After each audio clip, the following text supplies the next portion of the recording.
I'm here with Sarah O'Malley Fisher, head coach of the Cougars softball team.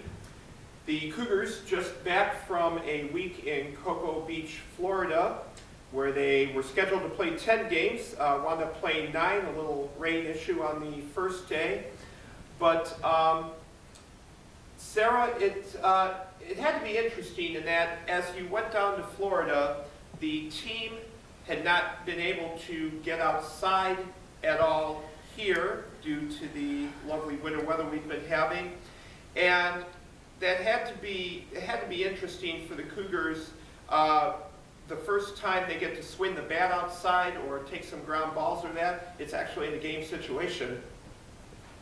Yeah, I think we're in the same boat as everybody else in the Midwest. So even if you have an indoor facility where it's turfed and you can play games and things like that, I think we're going outside and being in the elements brings a different thought process to what you're doing when you're playing. And so, having everybody kind of be in that same mentality, it was really great to get on the field and get some ground balls and have fly balls and have your pitchers be able to throw outside and have your hitters face pitchers with movement and actually have a bounce that's a little different than the gym floor or possibly a turf floor. So it's a little different, but I think all the teams that we face, especially from our conference, are probably in the same boat. So, we all have the same things that we have to control.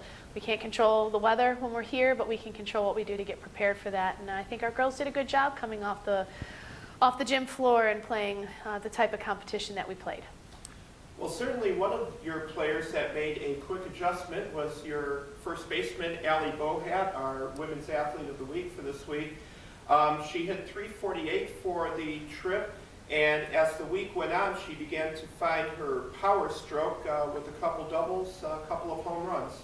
Yeah, I think Allie has really worked hard even since the fall. We've done some tweaking to her swing the last year and a half, and she's really worked hard to let that process work. And as the week went on, you could see her become more and more confident with it. She was seeing the ball really well, and she was able to put the ball in play when we needed her to.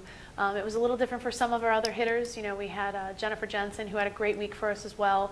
We saw some of our hitters struggle a tad bit, but again, it's the process. We're making some tweaks in our swings, and that process is going to take a little while. So when you're first coming off and facing pitchers that are very good pitchers, most of the teams we faced down there had won 30 games or more the year before. So for us to come off and try to make contact and get better as a group hitting-wise, I think Allie was the epitome of that and seeing that. But I think overall, I think it'll help us in the long run.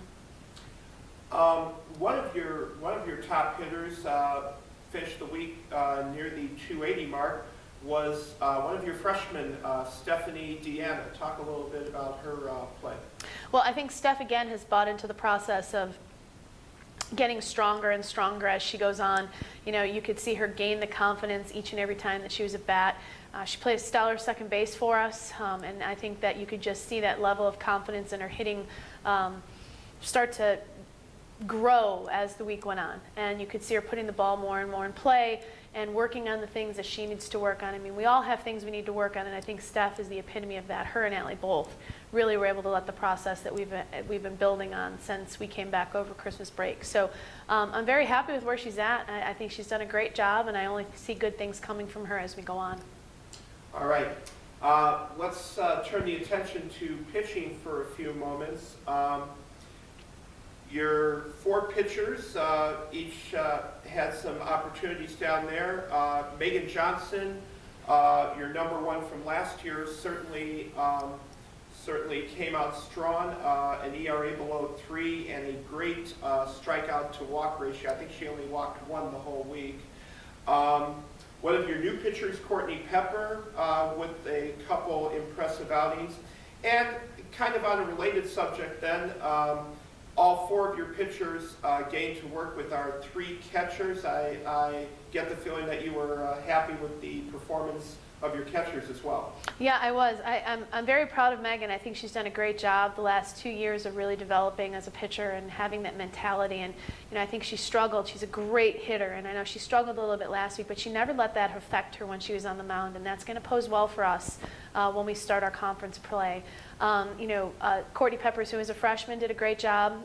She came off the bench at times. She started games, and I think that's what we want to see. But I'm also proud of Julianne Nation, another freshman of ours. She did a great job of getting some things under her belt. It's very difficult for freshmen to come in and be able to pitch at our level because the pace of the game and what they were able to get away with in travel ball in high school, you can't get away with it with these hitters at this level. So, also Alicia Salata, you might not look at her stats the way that I do, but she was coming off of an injury, and I thought she did a great job of working through that and getting stronger as the week went on, and working through some of the kinks that she's trying to get out, having had some time off here. So, and as you said, Jim, we have 3 catchers, 2 sophomores, and a freshman who really stepped up for us this week. They all kind of alternated between third and catching. Michelle Alexander, Emily Owens, and Audrey Cura did a fantastic job of managing our staff because all 4 of our pitchers are different. We kind of threw them into different situations and different times and different innings against different teams, and I think the catchers did a great job of calling games. They got better as the week went on. They were able to work the field. We had some really great defensive plays that were done because of their communication skills, and I think that bodes well for our pitching staff, that our catchers are on the same page and that we're working hard to get better. All right.